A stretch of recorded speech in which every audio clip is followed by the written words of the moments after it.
10 games I will never remove from my phone. So let's start with the obvious, my favorite game of all time, Scourgebringer. This is a very fast-paced roguelite where the movement feels like nothing else ever created. The combat is amazing, the music slaps, the graphics are, top-notch pixel art. I love this game. I've bought it 3 times. 1 time on mobile, then the digital version on PS4, and then the super duper collector edition on PlayStation 2. And I mean 2, not 2, the number, TOO. Anyway. I've platinumed the game 2 times, PS4, PS5, and got all the achievements on mobile. I love this game, can't recommend it enough. It will never ever leave my phone. The second one is Afterplace. Afterplace is a solo dev project from Evenkais. It's an open world Zelda-like that when you play it, you will feel like a kid again. All the NPCs are super charming. It's an open world 2D game. It's kind of simple, but then so full of secrets. There's a lot to explore, a lot to discover.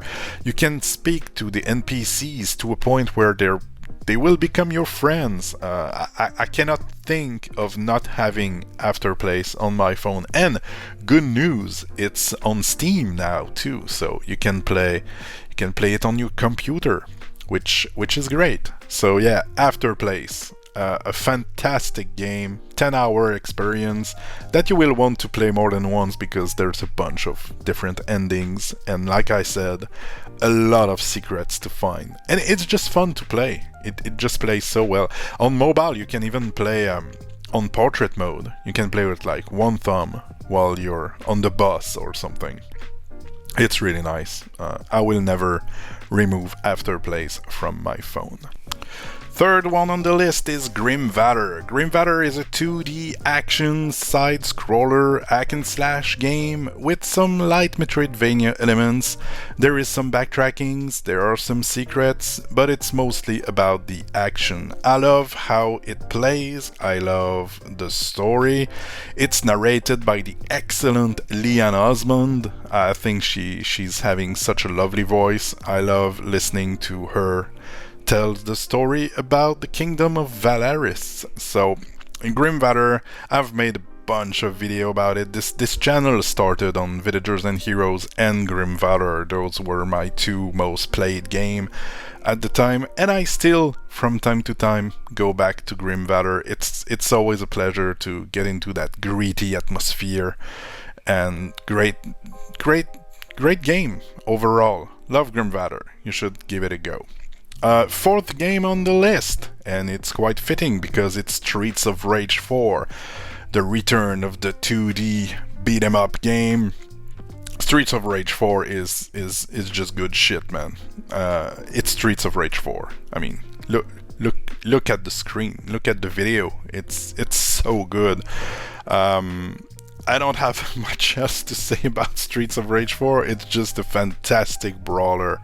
It plays so well, and Sherry is the best to play.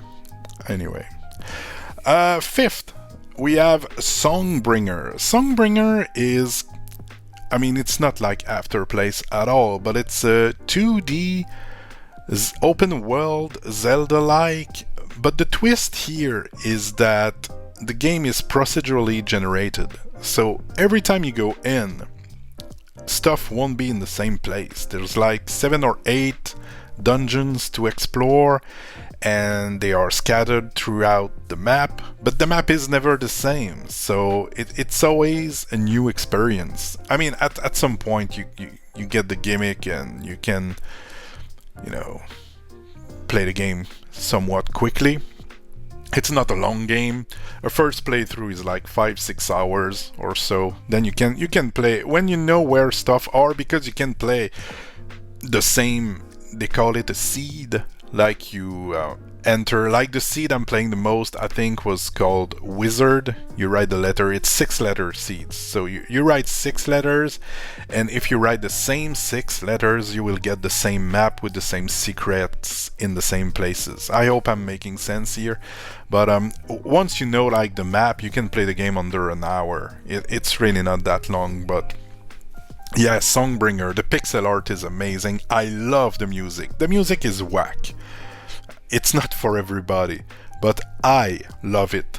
It's a fantastic game. It's made by one dude, Wizard Foo, he is called. And yeah, I really enjoy Songbringer. It came out, at least on mobile, in the same time than Hyper Light Drifter.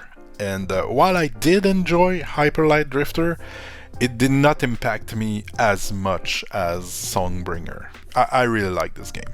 You should try it out. You can try it out for free. You get the first like dungeon for free, and then you have to pay to unlock the rest of the game. Which by the way, is a great monetization model. But yeah, you should go try out Songbringer. It's great. All right. 6th one, Bastion. Bastion is an action RPG with a top-down view. It's made by Supergiant Games. They're the one who made Hades and Transistor and Pyre. Fantastic company, indie studio, and Bastion is, in my opinion, their best game they've ever made. I've played them all. Actually, no, that's not true. I haven't played Pyre. But anyway, I've played most of their games, and Bastion is just so good because of all the options you have. There's a bunch of weapons with a bunch of different uses, and you can really try some combination out. You can really get your own type of gameplay. You can even customize the difficulty in a way that not many games are doing. You have those totems that you find during the game, and let's say one of them could be, okay, the enemies now have double health, the enemies moves faster, you know, stuff like that. I can't remember them all, it's been a little while, but you can customize the difficulty in the way you want, and it can be incredibly easy or incredibly hard. It really depends on what you're looking for. But easy or hard, the music and the story are really nice, and all the things you're doing is narrated by this dude, and he has such a, you know, cowboy voice, and he's let's say you wake up, he's gonna say, the kid wakes up, and then he's going north, and then he didn't know he could fall out of the ledges, but then he knew it now. He's gonna be more careful from now on, and stuff like that. All the story, all the things you're doing is narrated by this dude, and it makes the game really special. You should really try out Bastion. It's pretty cheap too. 7th one, Art of Rally. It's a rally game, top-down view, made by this one dude, Dune Kazu. I don't know how to say it, but it's super hard.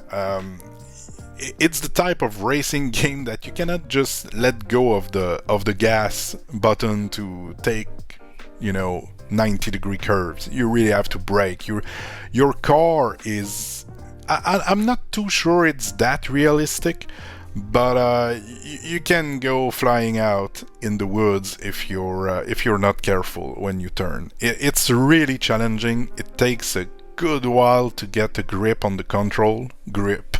See what I did there? But highly recommended. The game looks fantastic. It's a blast to play. The music's good. Overall, a fantastic package. 8th game on the list. I decided to include an online one, which is sooner than later. I mean, I'm not that the game is in bad place or gonna shut down, but I mean, at some point it's gonna be removed from my phone because online-only games don't last like forever. At some point, this one's been lasting for more than 10 years. It's Villagers and Heroes. It's an MMORPG, very reminiscent of the beginning of World of Warcraft. You're doing quests, you're fighting, you have your little house that you can decorate, have your little garden and your little ranch, and you make some friends, and it's a lot of fun to play. It's kind of a simple game, reminiscent of simpler times, and I cannot imagine myself removing Villagers and Heroes from my phone. Okay, the last two games are Apple Arcade games, and by definition, at some point, they won't be on Apple Arcade anymore, and so I won't be able to play them. Usually, finger crossed, usually they're coming back in the App Store as buy to play or free to play, but usually you can still have access from the regular App Store once they're not on Apple Arcade.